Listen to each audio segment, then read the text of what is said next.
नमस्कार नीमच, मैं हूं दीपक खतापिया और आप देख रहे हैं MP44 न्यूज़। किस तरह से चुनाव से पहले कांग्रेस ने बिगुल फूंक दिया है, हम बात करेंगे तेज तर्राट नूरी खान से। सर, स्वागत है MP44 में। देखा गया है कि विधानसभा चुनाव से पहले सरकार बनी नहीं और आपने योजनाओं का बखान कर दिया, प्रचार प्रसार शुरू कर दिया। ये प्रचार प्रसार है कि जनसंपर्क है?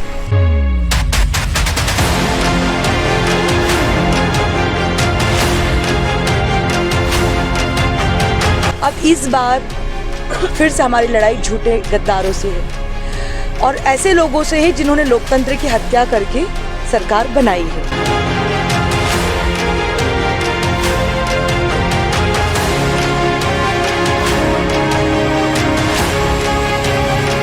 विधानसभा चुनाव से ठीक एक साल पहले जनता के बीच में आप जाते हैं, वार्डों में जाते हैं। 4 साल तक कांग्रेस क्या कर रही थी?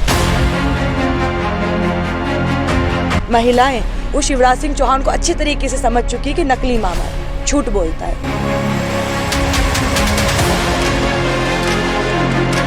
लगातार कार्यकर्ताओं की बात सामने आ रही है कि चाहे हम जावत की बात करें, मनासे की बात करें, भारी व्यक्ति नहीं चलेगा। तो क्या लगता है कि इस बार स्थानीय व्यक्ति को मौका मिलेगा?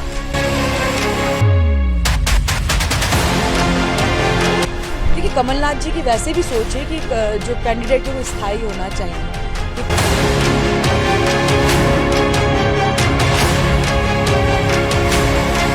नमस्कार नीमच, मैं हूं दीपक खतापिया और आप देख रहे हैं MP44 न्यूज़।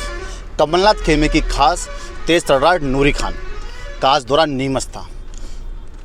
कांग्रेस प्रभारी नूरी खान आज सुबह से लगातार कांग्रेस कार्यकर्ताओं से मिल रही थी और उन्होंने कमलनाथ की एक योजना, नारी सम्मान योजना का भी नीमच के कई वार्डों के अंदर उस योजना का प्रचार भी किया।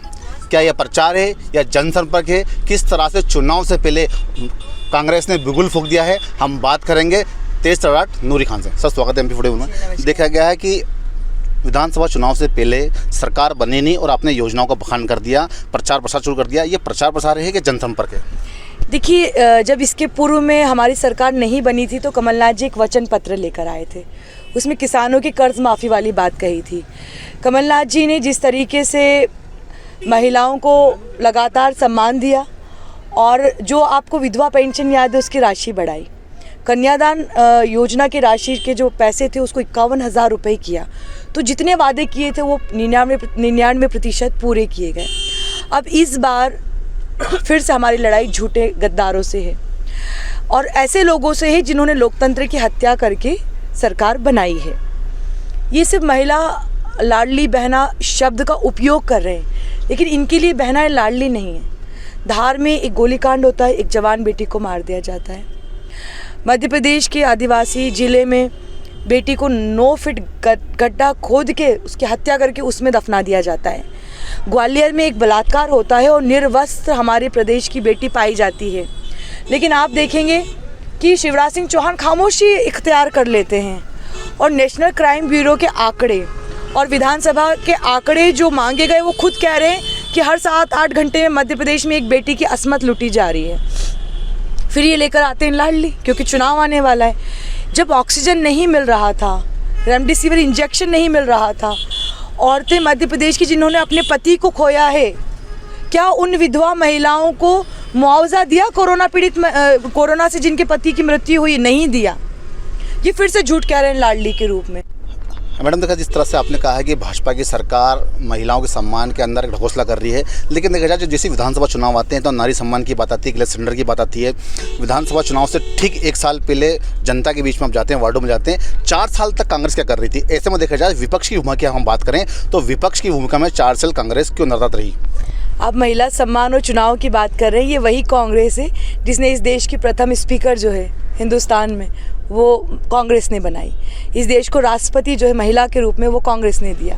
कांग्रेस पार्टी ही एक ऐसी पार्टी है हिंदुस्तान में जहाँ पर प्रधानमंत्री पूर्व जो हमारी इंदिरा गांधी जी हैं वो रही हैं। तो हमें चुनाव के समय महिलाएं याद नहीं आती हैं, बल्कि महिलाओं का सम्मान हम वास्तव में करना चाहते हैं। और शिवराज सिंह चौहान एक मुखौटा लगाते हैं और उन्हें वो सोचते हैं कि सिर्फ उन्हें वोट किसी भी तरीके से मिल जाए।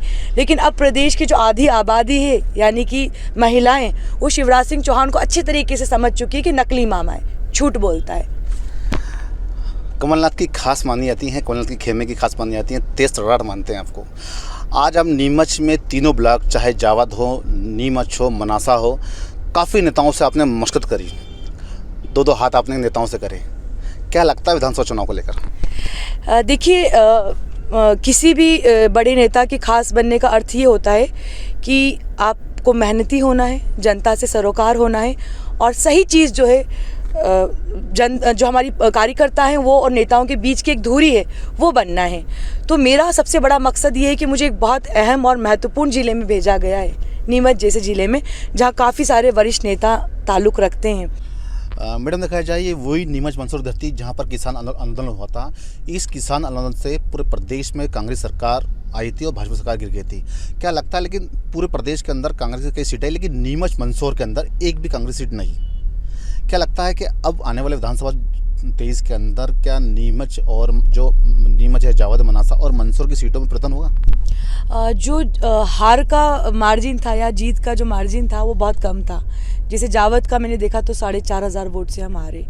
तो कहीं ना कहीं जो टिकट वितरण में जो स्थान परिवर्तन हुआ था, मुझे ऐसा लगता है कि जिस तरह से कार्यकर्ताओं ने भी हमें बताया है कि स्थानीय नेताओं को प्राथमिकता दी जाए।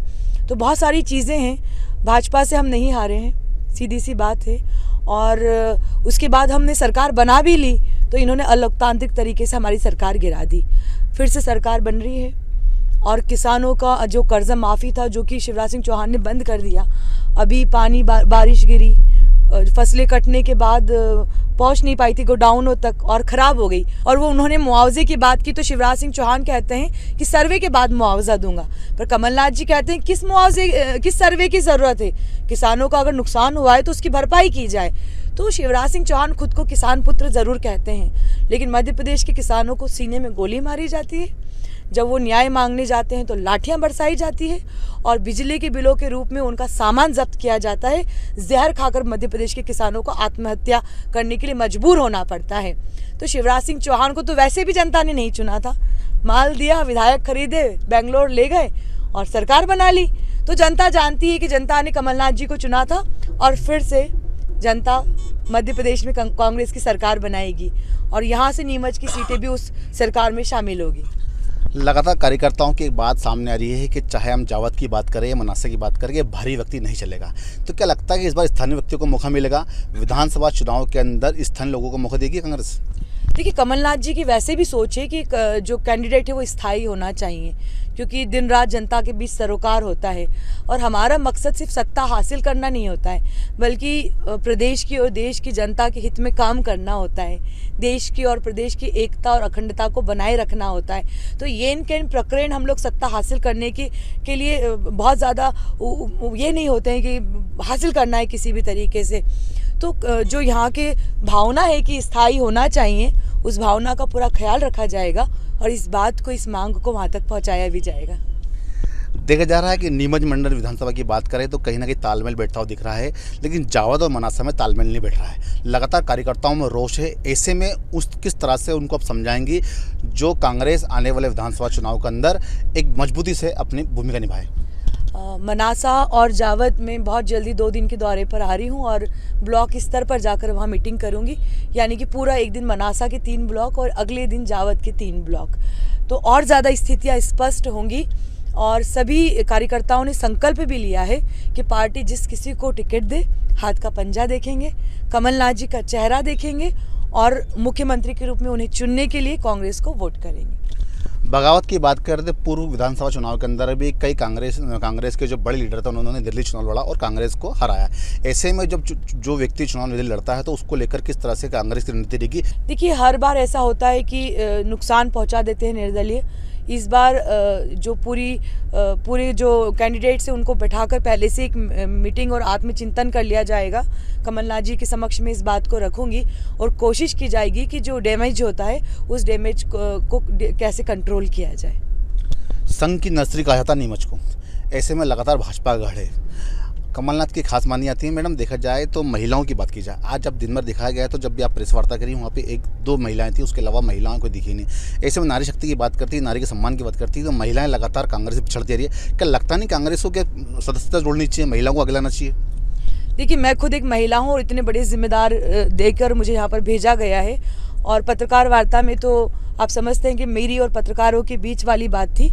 और अगर आप गांधी भवन की बात करेंगे तो काफ़ी तादाद में वहाँ पर महिलाएं मौजूद थी। और इसके अलावा भी महिलाओं के सम्मान की बात है तो महिलाएं घरों घर जाएंगी। महिला कांग्रेस की अलग से बैठक लेकर हम तय करेंगे कि महिलाओं की संख्या और साथ में घरों घर तक जाने का काम महिलाएं करें। मैडम, आने वाला विधानसभा कुछ समय नज़दीक रह गया है, ऐसे में किस तरह की नीति रहेगी जो प्रदेश के साथ साथ में नीमच की तीनों विधानसभा सीटें कांग्रेस झोली में जाए? नीति साफ है। ये बात मैं या कमलनाथ जी नहीं कह रहे हैं, आंकड़े कह रहे हैं। रोजगार दफ्तर क्या कह रहा है? रोजगार दफ्तर कह रहा है कि 6 साल में 324 नौकरी दी। किसानों पर किसानों ने जो आत्महत्या की उसका आंकड़ा निकाल लीजिए। हर जिले में आप देखेंगे कि या तो फांसी लगा ली है किसान ने या जहर खा लिया है। अगर मैं बलात्कार और महिला सुरक्षा की बात करती हूँ तो ये हम नहीं कह रहे हैं, नेशनल क्राइम ब्यूरो के आंकड़े कह रहे हैं कि हर 4 से 5 घंटे में एक बेटी की इज्जत मध्य प्रदेश में लूटी जा रही है। और शिवराज सिंह चौहान खामोश हो जाते हैं, वो भाजपा के नेताओं का समर्थन करने लग जाते हैं। तो ये आंकड़े हम नहीं कह रहे हैं। तो नीति साफ है, भ्रष्टाचारियों के खिलाफ और झूठ बोलने के खिलाफ ये लड़ाई है और जिसमें सत्य की जीत होगी। मैडम, देखा जाए कि ऐसे में लगातार आप संपर्क कर रही हैं, नेताओं से बात कर रही हैं, लेकिन विधानसभा चुनाव को जैसे से नज़दीक आ रहा है, कई नेताओं घर से निकल के विधानसभा चुनाव की तैयारी कर रहे हैं, अपने आपको टिकट की दौड़ मान रहे हैं। ऐसे के अंदर अगर आप देखा जाए कि पूर्व के अंदर भी लगातार चुनाव के अंदर कांग्रेस को गुटबाजी का बड़ा सामना करना पड़ा है, समय कम बच रहा है। इस गुटबाजी को लेकर किस तरह से देखेंगे आप, और विधानसभा को लेकर किस तरह से कांग्रेस मजबूती से चुनाव लड़ेगी? देखिए, भाजपा कहती है कांग्रेस मुक्त भारत की बात, और आप कांग्रेस में देखेंगे तो टिकट के दावेदारों की लंबी कतार है। इसका मतलब ये कि कार्यकर्ताओं के मन में भी ये पूरा यकीन है कि हमारी सरकार बन रही है और हम हिस्सा बने उस सरकार का। तो टिकट मांगना या उसमें प्रतिभागी होना ये तो लोकतांत्रिक प्रक्रिया है, सभी का अधिकार है, टिकट मांग सकते हैं। पार्टी उस जगह पर समीकरण देखेगी, जिस तरीके से उन्हें पार्टी की कसौटी पर खरा उतरना है वो देखा जाएगा, और ख़ास तौर पे जिसे जनता पसंद करती है ऐसे लोगों को चुना जाएगा। तो टिकट मांगना एक स्वाभाविक सी प्रक्रिया है और पार्टी उस पर आत्ममंथन और आत्मचिंतन के साथ ऐसे लोगों को टिकट दे जो सरकार बनाए और जीत कर आए। संघ का और वनवासी परिषद तक सर्वे होता है जिसमें देखा जाता है कि लगातार भाजपा पिछड़ती हुई दिख रही है, जिसमें नीमच और जावद मनसा डेंजर जोन में है। कहीं ना कहीं सर्वे में लगातार भाजपा पिछड़ रही है, कांग्रेस प्लस देखी जा रही है। तो लेकिन कांग्रेस के जो अंदर की गुटबाजी है इसको कैसे निपटाएंगे आप? देखिए, यहाँ पर भी नीमच को कहा जा रहा है कि नर्सरी है और नर्सरी का मतलब ये था कि 50,000 लाख वोटों से जीत कर आओ ना। आप कितने कम वोटों से आप जीत रहे हैं, वो भी आप पोलिंग बूथ पर आपके जो अधिकारी हैं वो आप सरकारी मशीनरी का गलत उपयोग आप करते हैं। तो ये नर्सरी वगैरह ये तो सबको समझ में आ गया है कि असली देशभक्त कौन है और कौन सिर्फ धर्म का नाम लेकर दंगा करना चाहता है। रोजगार की बात होनी चाहिए, महिला सुरक्षा की होना चाहिए, किसानों की होना चाहिए, युवाओं की होना चाहिए। तो जो आपसी गुटबाजी है वो देखिए, किसी भी पार्टी में अगर मैं बीजेपी की बात करूँ तो कैलाश विजयवर्गीय वो मुख्यमंत्री के दावेदार हैं, सिंधिया जी खुद मुख्यमंत्री के दावेदार हैं। मैं नरोत्तम मिश्रा की बात करूँ तो वो मुख्यमंत्री के दावेदार हैं, नरेंद्र सिंह तोमर की करूँ तो वो मुख्यमंत्री के दावेदार हैं। तो वहाँ पर खुद ही इतनी बड़ी तादाद में गुटबाजी जो है वो आपको दिखाई देने वाली है, और यहाँ पर जो छोटी मोटी बातें हैं उन्हें संभाल लिया जाएगा। ये थी हमारे साथ में नीमच प्रभारी नूरी खान, जिन्होंने सभी बातों का जवाब बेबे की तरफ दिया। उन्होंने साफ कहा है कि आने वाले विधानसभा चुनाव के अंदर तीनों विधानसभा सीट कांग्रेस झोली में जाएगी और इस बार वापस से प्रदेश के अंदर कांग्रेस सरकार बनेगी। आप देखते रहिए MP44 न्यूज़।